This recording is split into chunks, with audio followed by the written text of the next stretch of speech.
Sanibonani, ninjani? Le video le yabantu base-Middelburg, laba benza i-shopping yabo e-Middelburg downtown. Just to raise awareness ukuthi le nto engenzakalele namuhla inganihleli nani. Okwenzakalele ukuthi ngiceda kumanje inkunzi about an hour ago eShoprite downtown. Shoprite le yakudala yokuqala. What happened ukuthi bengiphakathi etown ngenza shopping. So lo mama omunye comes to me uyangidistracta, so bengibhizi nge-shopping. So nakafika ufika like bengisemafrijini ngibhizi ngikhethe isishebo. So nakafika ufake isandla sakhe between my trolley and me, yabo. Nakasifaka, so ngisamchaza ukuthi mama ithi ngishifte le trolley ukuthi uzokhona ukufikelela la efrijini, yabona. So nangisabhizi ngikhuluma naye njalo akangiphenduli. Kuvela omunye umuntu emva kwami ungishayisa ngetroli and kabuhlungu. So nangishayisa ngetroli kabuhlungu, so ngiyajika nginaka lo semva kwami, yabo. Nangifika omunye ubaba umdala naye, so nangishayisa ngibamba le troli, yabo.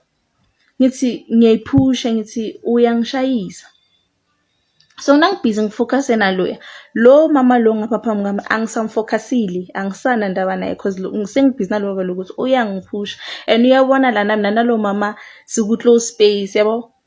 So naqeda lana ngimtshela ukuthi baba uyangiphusha, naye baba akanginaki, akangikhulumisi, yabo. Right, so ngiyiphushela le, nangiphushela le nangibuye ngithi ngithola ibag yami ivulekile, i side bag ihleli la kimi, it's a side bag. So nangilo nangithi ngiyayichecka ivulekile, so nangithi ngiyayivula akuna wallet, lucky enough iphone bengiphethe ngesandla, akuna wallet, kusele amakey kuphela. So immediately cause lento iyenzeke split second, like a minute or 2 minutes, ngisele ngiyaphuthuma, yabo.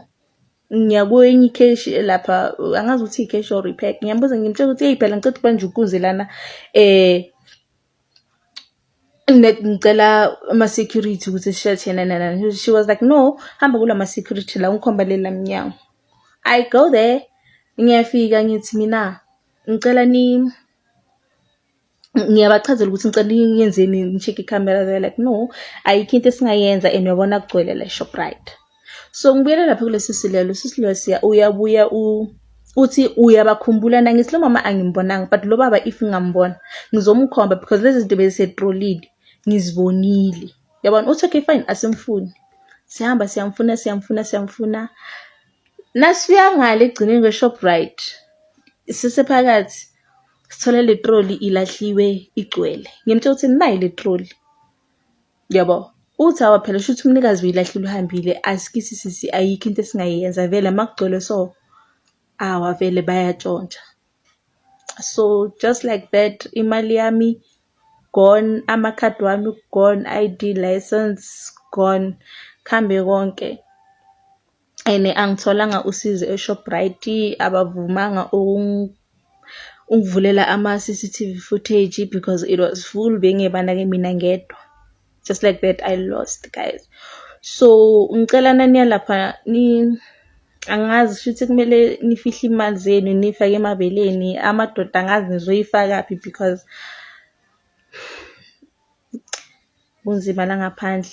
So labantu abangibamba inkunzi umama nobaba abadala, guys, abadala. So ngiyangicela shame, ngicela nibe beware, especially manje ngisasa. So uthola ubuyoholela abantwana uphethe cash bazoyithatha yonke.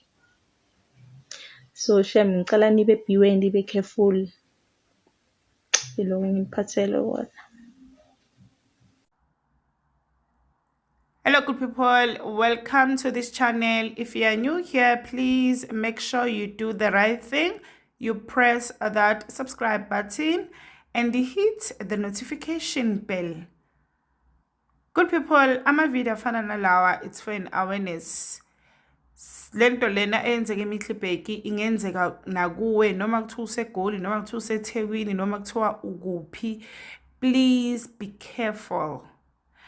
be careful of abantu abadala, umntwana, ubaba, ubhuti, abotsotsi bamanje wonke umuntu usakawutsotsi nje. So please be careful.